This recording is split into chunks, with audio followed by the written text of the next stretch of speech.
Alhamdulillah wassalatu wassalamu ala Rasulillah Sayyidina Muhammad ibni Abdillah wa ala alihi wa sahbihi wa mawala wa la hawla wa la quwata illa billah ma ba'd.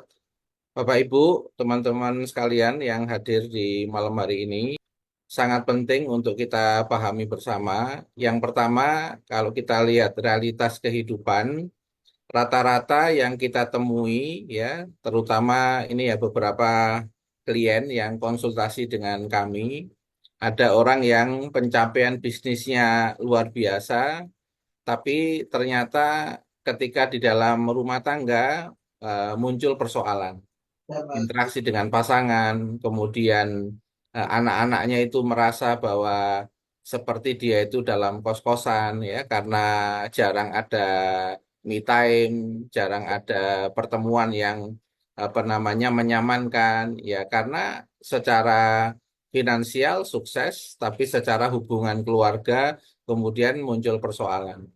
Ada lagi yang mencapai karir ya, gelarnya doktor ya, pendidikan, tapi sekali lagi ternyata juga ada problem ya, persoalan juga dengan keluarga.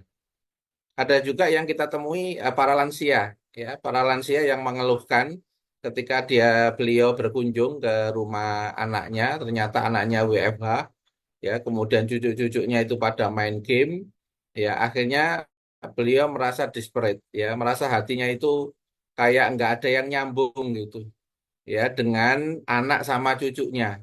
Pada saat berkunjung ya merasa sendiri, walaupun anaknya ada, cucu-cucunya itu ada. Nah, ini muncul banyak kegalauan. Jadi kadang-kadang sukses secara karir tidak senantiasa diikuti sukses secara keluarga. Sukses secara finansial, bisnis, pencapaian materi, kadang-kadang tidak secara otomatis diikuti oleh sukses di dalam hubungan keluarga ataupun yang lainnya. Nah, maka disinilah kalau kita perhatikan di dalam agama, ternyata yang dijadikan sebagai pondasi terlebih dahulu oleh agama untuk menetapkan kesuksesan seseorang ternyata bukan di aspek pencapaiannya, bukan pencapaian bisnisnya, bukan pencapaian karirnya, ya, bukan pencapaian dari prestasi-prestasi di dalam kehidupan dunia. Ternyata di dalam Al-Quran sendiri itu yang disebut sukses itu ternyata adalah sukses kepribadian, yaitu sukses pengembangan kejiwaan yang menjadi lebih baik daripada sebelumnya. Nanti coba dicek ya di dalam Al-Quran itu disebutkan dengan kalimat yang cukup pendek, tapi penjelasannya cukup panjang, yaitu dalam surat As-Sams ya ayat yang ke-9. Ya, di sana Allah Subhanahu wa taala berfirman, "A'udzubillahi minasyaitonirrajim, qad aflaha man zakkaha."